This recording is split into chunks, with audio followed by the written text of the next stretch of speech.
তো সন্দেশখালীর মহিলারা আসবেন নারী দিবসকে সামনে রেখে সভা, তাদের আসার ক্ষেত্রে কালকে শুনছিলাম যে নানা রকম বাধা বিপত্তি হতে পারে। আপনারা কি আলাদা করে কোনো ভাবনা চিন্তা করেছেন তাদেরকে আনার জন্য সন্দেশখালী? না, এই বিষয়টি আমাদের শীর্ষ নেতৃত্ব দেখছেন, তারা দেখে নিচ্ছেন আর কি কীভাবে কী করা হবে, আনা হবে কি আনা হবে না, আনা হলে কিভাবে আনা হবে, কখন আনা হবে, কিভাবে দেখা করানো হবে, এটা পুরো আমাদের শীর্ষ নেতৃত্ব দেখছেন। ভোটে কি এবারে মহিলা ভোটাররা আপনাদের প্রধান লক্ষ্য? দেখুন, বাংলার মানুষ আমাদের পাশে, মহিলা পুরুষ হিন্দু মুসলমান এইভাবে আমরা ভাগ করতে চাই না।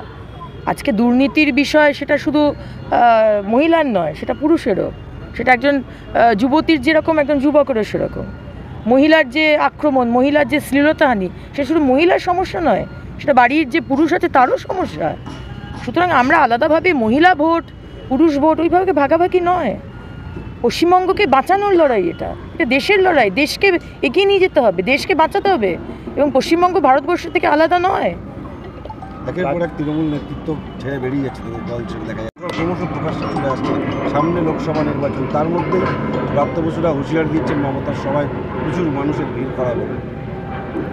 দেখুন, টাকা পয়সা দিয়ে আর ডিম ভাত খাওয়ানোর লোভ দেখিয়ে মানুষকে যদি নিয়ে আসেন, সেটা যদি বলেন যে বিরাট সংখ্যায় মানুষ আসবে, বাংলার মানুষও সেটা বুঝে গেছে কিভাবে এই সরকার চলছে, এবং এটাও বুঝে গেছে যে ওই দলে গেলে আপনি আপনাকে করাপ্ট হতেই হবে, আপনাকে ওই সিন্ডিকেটের মধ্যে you have to be part of it. আপনি সিন্ডিকেটের বাইরে থাকতে পারবেন না, আপনি থাকলে আপনাকে ছুঁড়ে ফেলে দেওয়া হবে।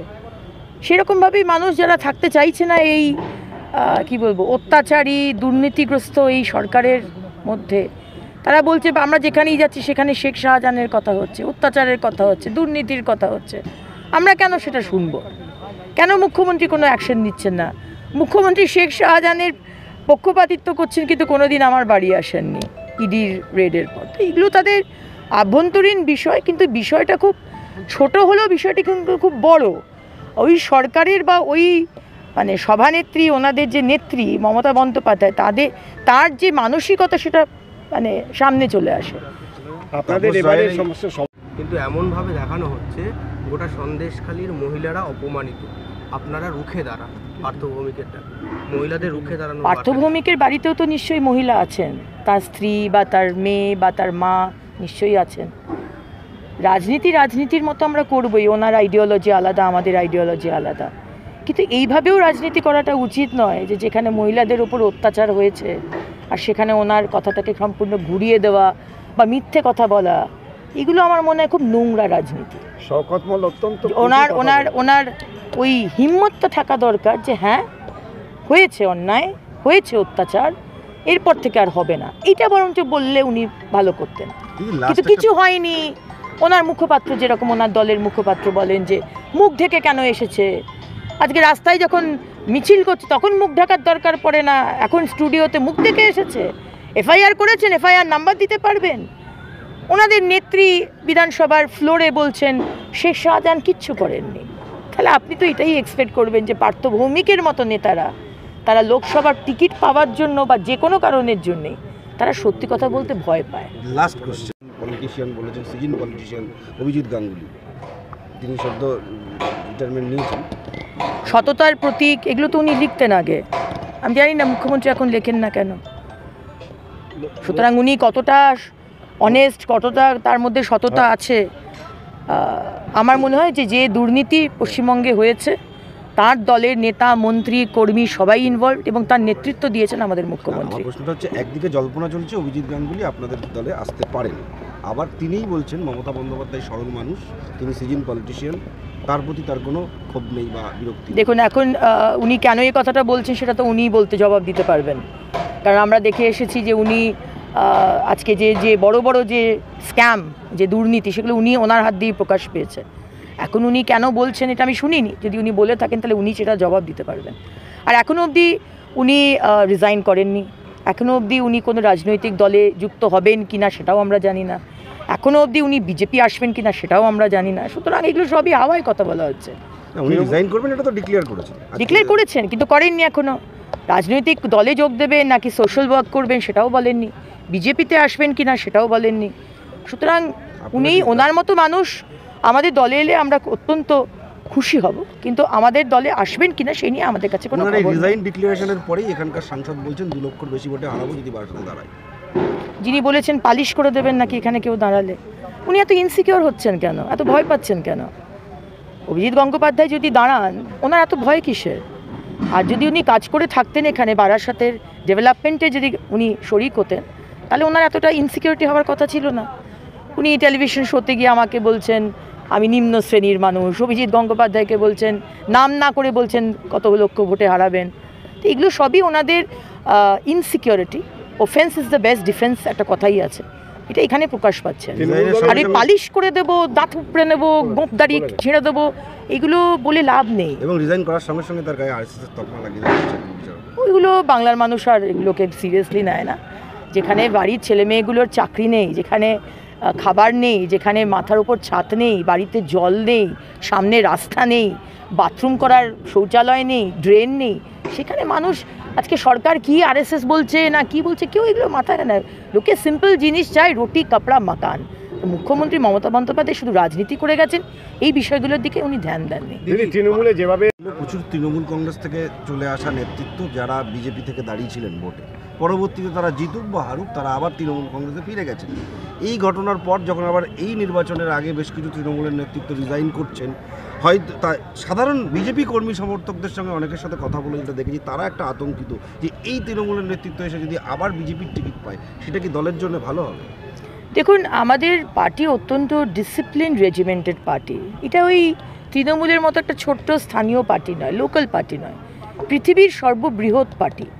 এবং সেখানে প্রত্যেকটা ডিভিশন রয়েছে, কার কী দায়িত্ব, কে জয়েন করবে, তাকে জয়েন করানো হবে কি না, গ্রাসরুটের নেতৃত্ব না শীর্ষ নেতৃত্ব বিরোধী দলের, সেগুলো সমস্ত আমাদের শীর্ষ নেতৃত্ব তারা ডিসাইড করবে।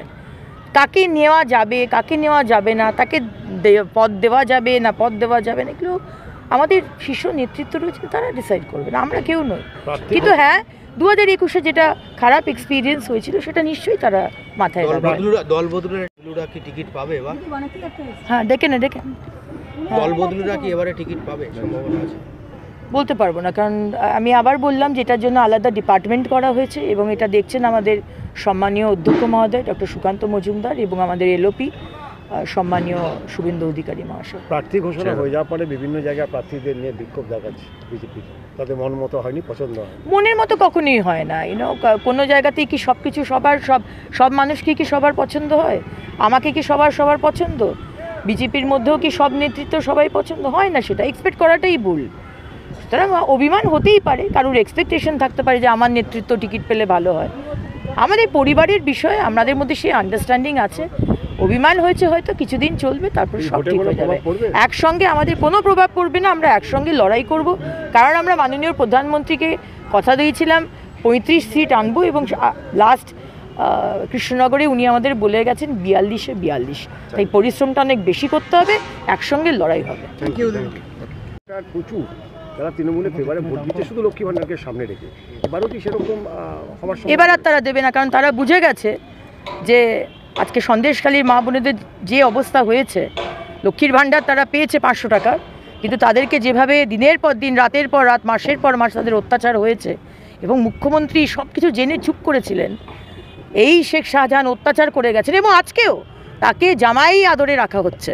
এগুলো তো বাংলার মহিলারা দেখছে।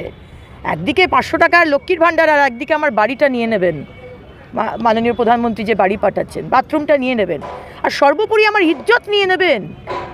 আমাদের দরকার নেই 500,000 টাকা, এটা বাংলার মায়েরা বলছে। এই মমতা আগমন করছে না, আমাদের কালকের সভা শুধু মহিলার আগমন শুধু বলবো না, কালকের সভা শুধু মহিলার, পুরুষ ভাইরা থাকবেন কিন্তু পিছন দিকে থাকবেন। মুখ্যমন্ত্রী মহিলাদের ভোট টানার জন্য নানা প্রকল্প, নানা সুবিধা দিচ্ছে, লক্ষ্মী ভাণ্ডার ডবল করে দিয়েছে ইত্যাদি নানা রকম। ঠিক বলেছেন, লক্ষ্মীর ভাণ্ডার 500 টাকা থেকে আমাদের ইজ্জতের মূল্য এখন 500 থেকে 1000 টাকা হয়েছে। খুশি হওয়া উচিত না? তাতে কি আছে? রাত্রিবেলায় গিয়ে লোকাল তৃণমূলের নেতা মন্ত্রীকে একটু মনোরঞ্জন করতে হবে, একটু ধর্ষিতা হতে হবে, একটু শ্লীলতাহানি হবে, তাতে কি আছে? 1000 টাকাটা তো দিচ্ছে বাড়িয়ে, এখনো দেয়নি, দেবে বলেছে। 2021-এর বিধানসভা নির্বাচন তারপর শুরু হলো বলে মনে করছো? দেখুন, আমার মনে হয় যে তারা রিয়েলাইজ করেছে এবং তারা হয়তো এটা ভেবেই আর কি, তারা বুঝতে পারছে, সাধারণ বাংলার মানুষ যদি বুঝতে পারে যে এই দলটা থাকবে না, এই দলটা শেষ হয়ে যাওয়ার মুখে, তা সেখানে তারাও বুঝতে পারছে এবং তারা একটা ঠান্ডা লড়াই চলছে দলের মধ্যে, যেটা শোনা যাচ্ছে, দেখছি আমরাও সেটা শুনছি। ক্ষমতার লড়াই, টাকা পয়সার লড়াই, সিট দখল করার লড়াই। লড়াই করুক, দেওয়ালই থাকবে না সেখানে, আর লড়াই করুক, কে লড়াই করছে কী লড়াই করছে আমাদের জেনে কী লাভ। দিদি পার্থ ভৌমিক বলছে